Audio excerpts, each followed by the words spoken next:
Le Seigneur soit avec vous. Et avec votre esprit. Évangile de Jésus-Christ selon saint Luc. Gloire à toi, Seigneur. En ce temps-là, Jésus disait à ses disciples, « Restez en tenue de service, votre ceinture autour des reins et vos lampes allumées. Soyez comme des gens qui attendent leur maître à son retour des noces, pour lui ouvrir dès qu'il arrivera et frappera à la porte. Heureux ces serviteurs-là que le maître, à son arrivée, trouvera en train de veiller. Amen, je vous le dis, c'est lui qui, la ceinture autour des reins, les fera prendre place à table et passera pour les servir. S'il revient vers minuit ou vers 3 heures du matin et qu'il les trouve ainsi, heureux sont-ils. Vous le savez bien, si le maître de la maison avait su à quelle heure le voleur viendrait, il n'aurait pas laissé percer le mur de sa maison. Vous aussi, tenez-vous prêts. C'est à l'heure où vous n'y penserez pas que le Fils de l'homme viendra. Acclamons la parole de Dieu. Louange à toi, Seigneur Jésus.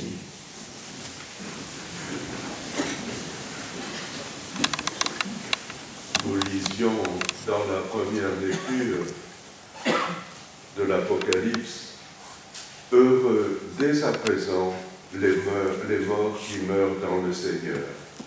Oui, dit l'Esprit, qu'ils se reposent de leur peine, car leurs actes les suivent. »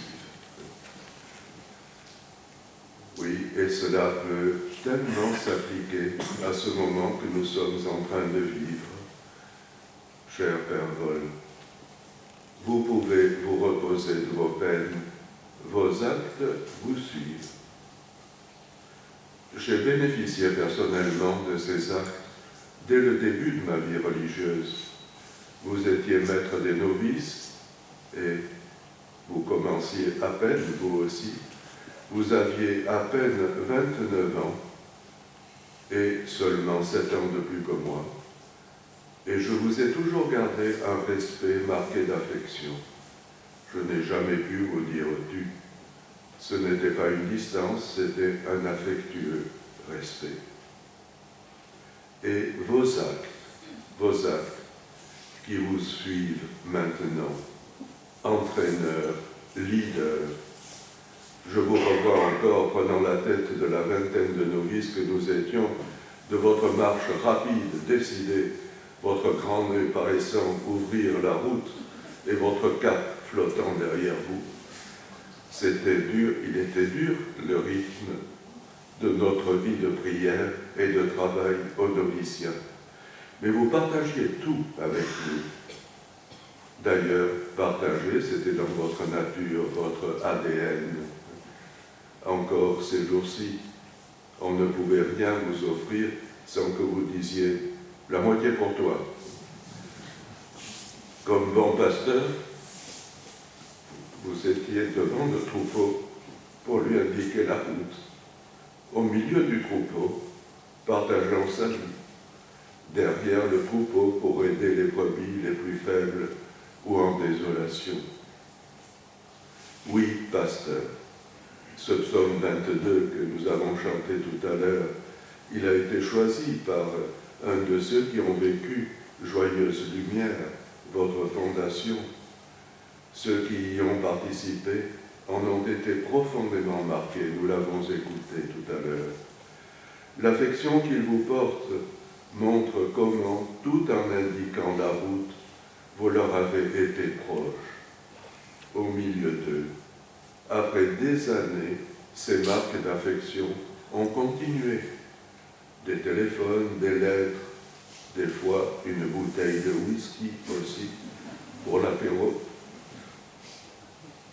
dominical, qui était, selon ce que vous disiez, le meilleur moment de la semaine. Vous avez connu aussi la souffrance du pasteur. Par amour pour l'Église, vous avez accepté des situations déconcertantes pris des options douloureuses qui ont suscité l'incompréhension, voire des attitudes très dures envers vous. Au hasard de nos brèves rencontres, dans un moment difficile et douloureux, vous m'avez confié « Je vois le ciel ouvert », comme Étienne quand on le lapidait. Qu'ils se reposent de leur peine, leurs actes les suivent. Et Jésus disait dans l'Évangile, « Heureux ces serviteurs que le Maître, à son arrivée, trouvera en train de veiller. » Quand vous êtes arrivés ici, vieux serviteurs, éprouvés dans sa santé, vous n'avez pas rendu votre tablier, mais vous avez connu la souffrance du dépouillement progressif.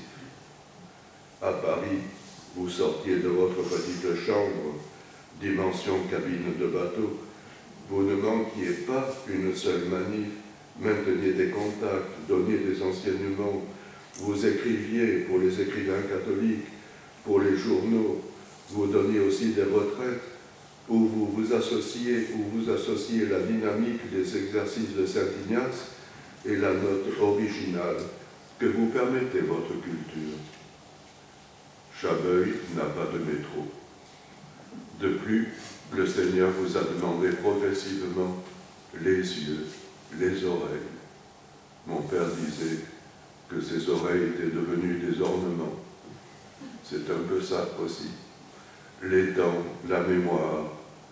Cependant, jusqu'à la limite du possible, vous avez continué à écrire pour Marchand ces fameux articles vivants de dialogue ou questions-réponses avec le même auteur. C'est probablement ce que beaucoup lisaient en premier quand ils recevaient Marchand. Heureux ces serviteurs que le Maître, à son arrivée, trouvera en train de veiller. Depuis plusieurs années, chaque soir, au pied de votre lit, vous déposiez une espèce de bonnet que vous m'avez montré souvent pour que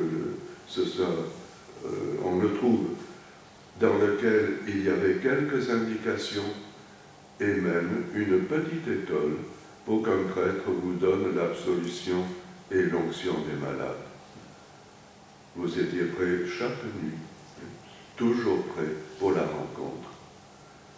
Ne plus lire, ne plus écrire, un frère vous lisait tous les jours 30 minutes. Ces derniers jours, vous aviez choisi un livre sur Saint-Joseph, écrit par le Père Wolf.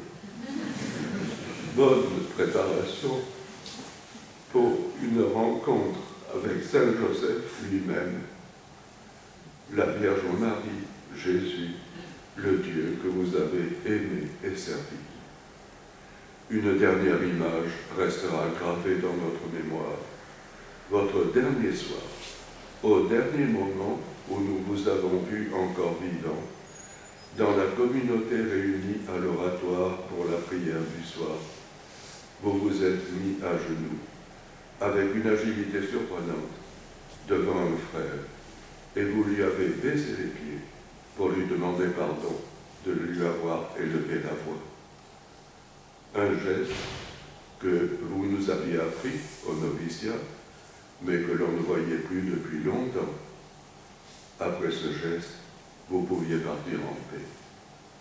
Heureux, dès à présent, les morts qui meurent dans le Seigneur, oui, dit l'Esprit, qu'ils se reposent de leur peine, car leurs actes les suivent.